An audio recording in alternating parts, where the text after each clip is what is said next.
Hi everyone and welcome to today's world affairs. और आज जो हम टॉपिक डिस्कस करने जा रहे हैं that is related to Maharashtra में जो पॉलिटिकल क्राइसिस चालू है। तो अभी आप देखोगे कहीं ना कहीं पूरा का पूरा भूचाल आ रखा है महाराष्ट्र राज्य में और इसी चीज को हम डिस्कस करेंगे। ऑलरेडी पिछले 60 साल में इस प्रकार से चीजें नहीं हुई होंगी कभी भी वहां इलेक्शंस में, जो बेसिकली पिछले 5 साल में सिर्फ आपको देखने को मिल जाएगा फ्रॉम द ईयर 2019।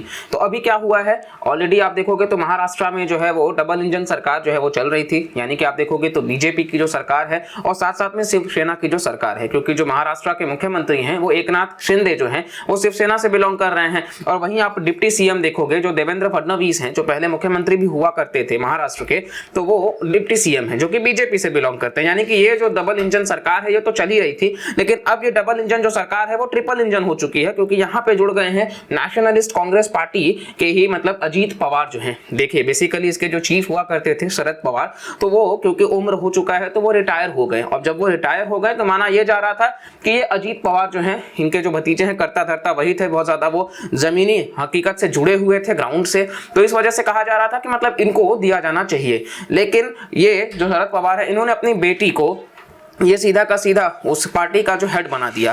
तो इस वजह से आपको देखने को मिल जाएगा, कुछ फूले करके नाम है, ठीक है। तो इस वजह से आप देखोगे तो काफी ज्यादा जो है वो केओस सा चालू हो गया आपस में ही कि मतलब इस तरीके से आप नहीं कर सकते हो। और बाद में ये जो है वो अपने मेजोरिटी यानी कि 2/3 से ज्यादा जो मेंबर्स हैं एक पार्टी के, उसको मतलब वो बाइफरकेट करके वो बीजेपी में जाके एनडीए लेड गवर्नमेंट में जाकर के जुड़ जाते हैं और फिर शपथ भी ले लेते हैं अजीत पवार जो है वापस से डिप्टी सीएम का। तो डिप्टी सीएम ऑलरेडी महाराष्ट्र में एक है, उसके बावजूद ये अगेन डिप्टी सीएम का पद, यानी कि अब एक मुख्यमंत्री और 2 डिप्टी सीएम जो है वो महाराष्ट्र राज्य में आपको देखने को मिल जाएंगे। यहाँ बहुत सारे न्यूज में आपको आर्टिकल्स कटआउट देखने को मिल जाएंगे कि महाराष्ट्र एनसीपी क्राइसिस का लाइव अपडेट ये है कि अजीत पवार जो है वो ज्वाइन कर लिए हैं हैंड्स विद बीजेपी और वो रिप्लेस करना चाहते हैं एकनाथ शिंदे को। ये भी कहा जा रहा है कि क्या मुख्यमंत्री जो है वो भी चेंज होंगे क्या, और ऐसा क्लेम किया जा रहा है। साथ साथ में आप देखोगे तो कहीं ना कहीं अगेन ये आर्टिकल जो है कि इस Maharashtra likely to get new chief minister soon, क्योंकि देखिए अभी ये मुख्यमंत्री पर तो प्रभाव नहीं पड़ा है, लेकिन नहीं पड़ेगा ये कहने वाली बात तो नहीं आती, क्योंकि ये चीजें देखने को मिल जाएंगी, क्योंकि पॉलिटिक्स है और यहाँ सारी चीजें जो है स्कोप हमेशा बहुत बड़ा है, कोई परमानेंट एनिमी नहीं है यहाँ पे।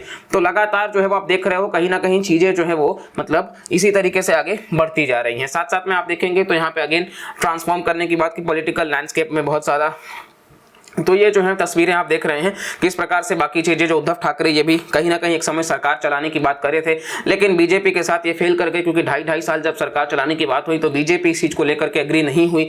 और बाद में फिर आप देखेंगे तो अगेन पॉलिटिकल ड्रामा जो है वो काफी समय से यहाँ पे चला आ रहा है। और यहाँ पे आप देखोगे तो रिपोर्ट्स ये भी बता रहे हैं कि देवेंद्र फडणवीस जो है वो रिजाइन करने की बात कर रहे हैं डिप्टी सीएम के पद से। हालांकि वो मतलब गवर्नर से मिलना भी चाहते हैं इस चीज को लेकर के, और ये काफी अपसेट है कि अजीत पवार को अपॉइंट कर दिया गया है एज न्यू डिप्टी सीएम। हालांकि ये कहीं ना कहीं अभी सिर्फ खुफिया सूत्रों से पता चला है, तो इस प्रकार से कोई ऑथेंटिक तो नहीं है। ये जो एएनआई सोर्स है हम उसी को लेकर के आपको बता रहे हैं, तो क्या हो सकता है आगे उस पर भी हम आपको अपडेट जरूर लेकर के आएंगे। तो यहाँ आप देख सकते हैं इस तस्वीर में सारे लोग आपको नजर आ जाएंगे। ये अजीत पवार है महाराष्ट्र के, आपको देखने को मिल जाएगा डिप्टी सीएम देवेंद्र फडणवीस भी। और महाराष्ट्र जो पॉलिटिक्स है शरद पवार जो है वो रिजेक्ट करते हैं, ऐसा कोई स्पेकुलेशन कि अजीत पवार ने जो रिबेल किया है उनका ब्लेसिंग से। तो ये भी कहा जा रहा था कि अजीत पवार जो है वो मतलब शरद पवार के कहने पे ऐसा कर रहे हैं, तो ये बात शरद पवार ने साफ साफ रिजेक्ट कर दिया है कि ऐसा कुछ भी नहीं है, हम किसी तरीके से सपोर्ट नहीं करते हैं उसको। और यहाँ पे आप देखोगे तो अन्ना हजारे भी इवन डिमांड कर रहे हैं कि लाल कृष्ण आडवाणी को बनाया जाना चाहिए deputy CM of Maharashtra, otherwise आपको देखने को जाएगा ही विल स्टार्ट अमरण अनशन नियर नागसी रेलवे स्टेशन।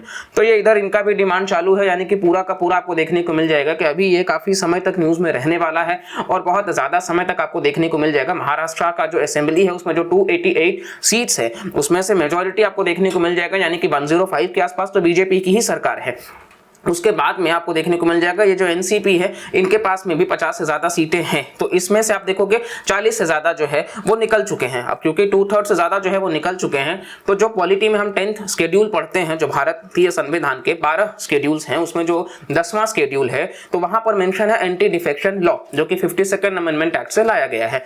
अब उसमें ये होता है कि कोई भी नेता अगर दल बदल करता है, इस पार्टी से उस पार्टी करता है, जो कि हरियाणा में इनिशियली जब राम नाम के जो एमएलए थे उसके बेसिस पर उनको लाया गया था आया राम गया राम का कॉन्सेप्ट, तो उसी तरीके से यहां पर भी, लेकिन वो अप्लाई नहीं हो पाएगा, क्योंकि एक्सेप्शन ये है कि 2/3 अगर 2/3 का जो मेजोरिटी है वो निकल करके दूसरे पार्टी में जुड़ जाएंगे स्प्लिट होकर के, तो फिर वो एक्सेप्शन हो जाएगा। और यहां फिलहाल हुआ तो वही है क्योंकि यहाँ वो एक्सेप्शन आप देख सकते हो, बाकी इनके स्वागत में बहुत सारी चीज़ें आपको देखने को मिल जाएंगी। और अगेन जो है वो चीज़ें केओस में ही मतलब कन्वर्ट हो रही हैं। अब कितना ज़्यादा अनस्टेबल रहने वाला है चीज़ें, ये भी बहुत जल्द हम देखते रहेंगे।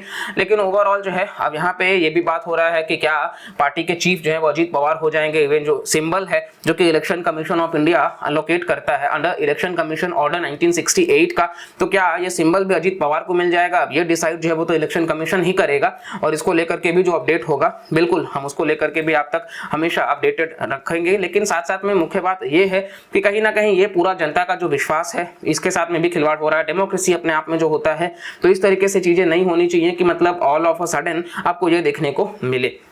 बाकी जो भी था इस वीडियो में हमने कवर करने की कोशिश की है। पॉलिटिकली तो बहुत ज़्यादा है और ये ट्रेंड काफ़ी ज़्यादा कर रहा है। हाँ, इसके बाद में भी कुछ रहेगा तो ज़रूर आप चैनल से जुड़े रहिएगा। वीडियो अगर हमारा पसंद आता है आपको तो प्लीज़ लाइक किया करिए, चैनल को सब्सक्राइब किया करिए, कमेंट करके भी ज़रूर बताया करिए। और हम कोशिश करते हैं कि आप सबके लिए यूनिक से यूनिक कॉन्टेंट लेकर के आए। बस वीडियो को पूरा देखा करिए और मैक्सिमम शेयर किया करिए, क्योंकि इस बीच आप लोग शेयर करना भी बंद कर दिए हैं, व्यूज़ देखना भी आप लोगों ने कम कर दिया है।